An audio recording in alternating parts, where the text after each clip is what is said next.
क्या आप जानते हैं सिंगापुर एक ऐसा देश है जहाँ पर कूड़ा ही नहीं है, वहीं हमारे दिल्ली में एशिया का सबसे बड़ा कूड़े का पहाड़ है। आखिर सिंगापुर कचरे का क्या करता है? दरअसल सिंगापुर हर रोज 2400 से भी ज्यादा ट्रकों से कचरा को इकट्ठा करता है और फिर उसे वो फैक्ट्री में ले जाकर 1000 डिग्री के इंटेंस टेम्परेचर पर जलाते हैं। ये फैक्ट्री दिन के 24 घंटे हफ्ते के 7 दिन और साल के 365 दिन कचरे को जलाते रहते हैं। कचरे से जनरेट हीट से बिजली पैदा की जाती है जो पूरे शहर को दी जाती है, और जो कचरा का जला राख बचता है उसे ब्रिक्स और रोड्स बनाने में उपयोग किया जाता है। साथ ही कूड़ा बर्न करने पर जो हार्मफुल गैसें निकलती है, ये लोग इसे भी 100% फिल्टर करके नेचर में छोड़ देते हैं। इस तरह सिंगापुर कचरे का इस्तेमाल करती है, जो एक सच में मुश्किल कार्य है, लेकिन ये लोग इसे भी आसान बना देते हैं। ये है दुनिया का सबसे ऊंचा ब्रिज जो बादलों को छूता है। लेकिन चीन ने जब इसे बनाना शुरू किया तो कई वेस्टर्न एक्सपर्ट ने चीन का मजाक उड़ाते हुए कहा कि इसे बनाने में 300 साल लग जाएंगे, लेकिन चीन ने इसे सिर्फ 4 सालों में बनाकर तैयार कर दिया। ये ब्रिज चीन के बेईपान नदी के ऊपर बना हुआ है, जिसकी ऊंचाई 565 मीटर है। 224 केबल्स ने पूरे ब्रिज को 1800 फीट पर लटका रखा है, जिसकी लंबाई 1340 मीटर है। और सबसे चौंकाने वाली बात तो ये है कि ये एक 4 लेन ब्रिज है जिसके बीच में एक भी पिलर नहीं है। दोस्तों, ये है दुनिया का सबसे ऊंचा बेईपानजियांग ब्रिज। इसकी इंजीनियरिंग सच में अनमैचेबल है। चीन ने दुनिया को दिखा दिया कि क्यों इंफ्रास्ट्रक्चर के मामले में ये सबसे आगे है।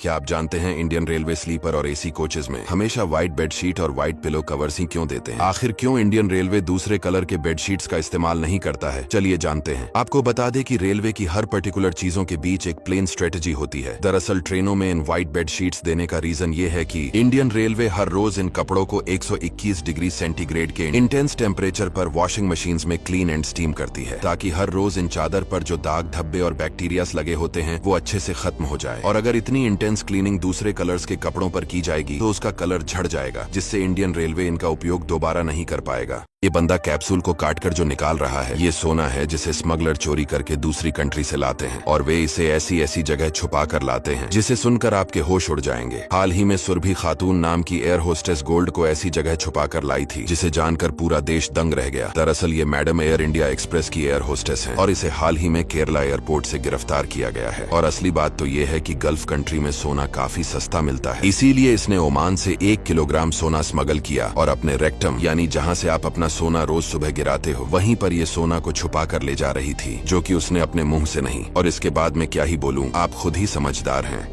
आखिर इंडियन रेलवे भारत की semi high speed train Vande Bharat की स्पीड बिना बताए क्यों घटा दी है? दरअसल इस बात का खुलासा तब हुआ जब मध्य प्रदेश के एक व्यक्ति ने RTI यानी right to information railway board को भेजी। इस पर रेलवे बोर्ड ने जो जवाब दिया वो बहुत ही हैरान करने वाला था। आपको बता दें कि 2020 से 21 में वंदे भारत को 85 किलोमीटर प्रति घंटा की स्पीड में चलाया जा रहा था, वहीं 2023 से 24 में इसे घटाकर 76 कर दिया गया। रेलवे बोर्ड ने RTI का जवाब देते हुए कहा कि न सिर्फ वंदे भारत, साथ ही में कुछ और ट्रेनों की स्पीड घटा दी गई है, क्योंकि रेलवे का कई जगहों पर ह्यूज इंफ्रास्ट्रक्चर वर्क चल रहा है और कई जगहों पर जियोग्राफिकल रीजन और एक्सट्रीम वेदर कंडीशन की वजह से इसकी स्पीड कम कर दी गई है।